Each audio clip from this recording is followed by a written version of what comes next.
He was about to be put to death by lethal injection, charged with the murder of a convenience store owner, yet he insisted he was innocent. Even when tightly strapped to the table, Finch still refused to confess. The victim's family instantly flew into rage. Liar! He has to confess his guilt!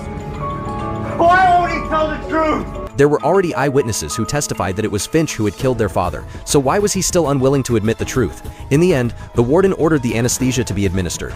As the liquid slowly flowed into his arm, Finch broke down and begged them to stop. He hadn't hurt anyone. Just then, a voice was heard. The female lawyer stared in shock at the scene, while the warden angrily answered the phone, saying that the injection device had completely failed and they had no choice but to postpone the execution. Finch couldn't help but let out a sigh of relief. The victim's son Parker couldn't believe it. This scum was allowed to live. Due to a technical malfunction, the execution would most likely be delayed for a year, giving him time to attempt another appeal.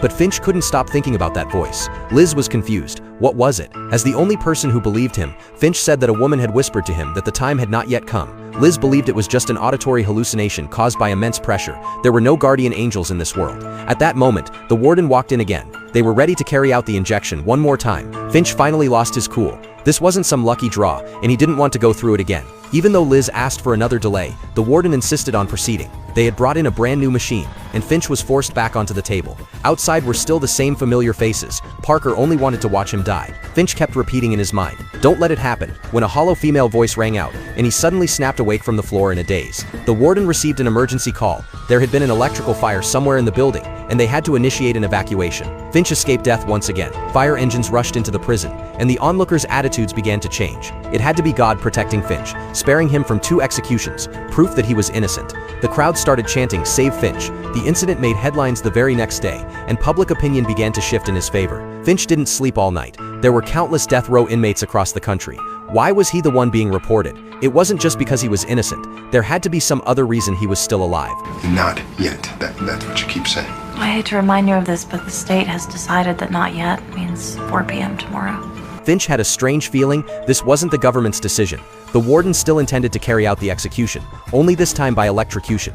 He was given one final chance to make a statement. Staring at the same familiar faces, Finch urged them to hurry up and get on with it. Seeing his arrogant attitude, the staff immediately pulled the switch. Sparks flew everywhere, and the entire system short-circuited. The warden urgently ordered the power to be shut off. It seemed even the king of the underworld couldn't take his life. Realizing he truly had been spared, Finch burst into loud, hysterical laughter. From then on, he completely let himself go, sleeping soundly at night, and even smoking in his cell. Liz believed it was all just coincidence, but Finch calmly ate his breakfast with not a hint of fear. Liz noticed the angel he had drawn on the paper, the one Finch claimed to have seen during the electrocution, even if only for a flash. He had seen those wings, and believed it was his guardian angel. Liz didn't want to hear any more of this nonsense. They had a press conference coming up, and a witness was willing to withdraw their testimony. Finch needed to act like an innocent man and stop talking about guardian angels. Maybe then he really would escape the death penalty. However, no sooner had Finch agreed than he confirmed the existence of the angel at the press conference, declaring that the innocent would be free.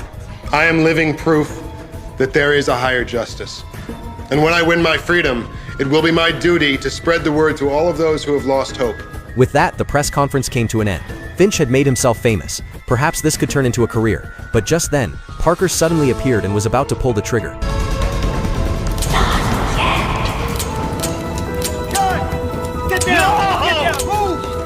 The police rushed in and restrained him. Finch became even more convinced of the angel's protection, claiming that no one could kill him. He was then taken to court, wearing a smile across his face. Finch didn't blame Parker for trying to shoot him. All he wanted was for the police to find the real killer. Even before the trial had begun, he was already preparing to write his autobiography and organize a nationwide speaking tour. Liz was speechless. He hadn't even been declared innocent yet. Finch, however, wanted to announce all of this to the public.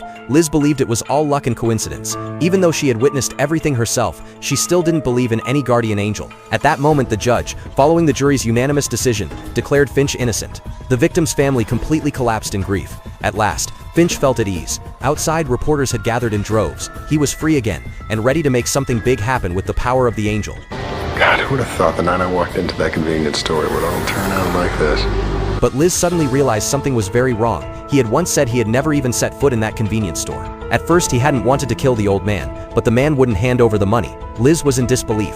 He had been lying the whole time. Finch insisted that he had done nothing wrong. The old man had to die, or else he would never have realized his so-called destiny. But the truth was, he really had murdered someone, destroying an entire family. Yet Finch felt no remorse. He wants revenge, and I can't be killed. Glancing at the reporters outside the window, he felt his career was just beginning. It wasn't time for him yet. He then strode out the door, basking in the flashes of cameras and the cheers of the crowd. After cheating death again and again, he reflected on everything that had happened, from being strapped to the table for the first time, to even surviving electrocution. In the end, Parker watched helplessly as his father's killer walked free, all thanks to the so-called guardian angel. As long as one lives, anything is possible. I'm alive.